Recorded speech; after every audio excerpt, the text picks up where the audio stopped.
Okay, another day, another vlog.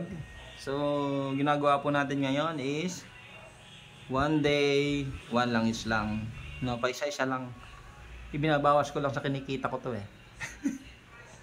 Ayaw nyo naman magpadala, di ba? So, ibinabawas ko lang. Mo-order ako, bumibili ko ng langis para walang bias. Okay? So, magte-test lang po tayo ng langis. This is only for curiosity purposes. Wala po tayong kinalaman sa kahit anong brand. So, ito na. So, ito yung testing natin ngayon. Makiworks Synthetic 2050 Basic Touring Oil. Uy, Jaso MB, API, SL. Yan. So, yun yung mga nakasulat. Okay? Ito yung nakasulat ha. Ito, in-order ko lang ito sa Shopee kasi wala naman dito sa area namin. So, wala rin naman wala rin mag-sponsor. Okay. So, buksan natin. As usual, check muna natin yung ating roller. Makinis. Tapos, ang ating pwesto. Tapos, yung ating stud.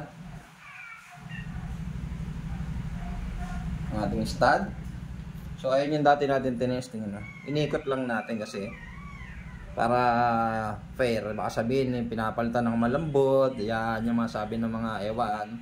So, inikot lang natin siya. Dito naman tayo magte-testing. Kasi sayang kung mag-isa-isa tayo. Ganun po talaga yung nagte-test. Okay? So, game. Test ulit tayo. Ito naman. So, ang langis na to is intended for loaded engine. Yun yung sabi. So, sealed. Intended for loaded engine. Testing natin. So, malapot to 2050. Medyo malapot nga. Okay, tingnan natin.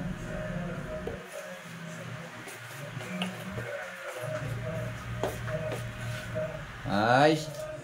So, ayan, kita naman tayo sa camera. Lagyan natin yung ating ulit stud.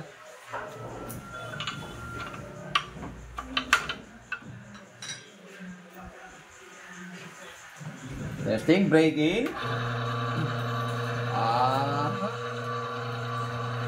Isa, dalawa, tatlo, apat, lima.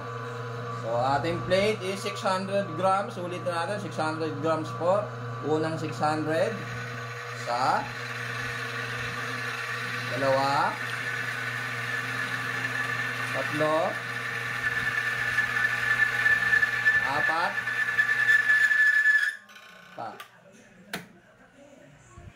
so same. So yan po yung ating nakuha. 4 plates na 600 grams. 4 plate na 600 grams. Isa, dalawa, tatlo, apat. Yan po ang para sa Makiworks Synthetic 2050 Basic Touring Oil na may Jaso Seal, Jaso MB, API, tapos SL. Okay? SL. Kasi siya, intended for loaded engine daw po ito. Siguro kaya SL yung kanyang code. Kaya po natin yung damage. Ayun. Same lang yata sa kabila. Parehas lang. Parehas. Okay? So, ayan. Sunod naman tayo. Bukas naman. Makiworks.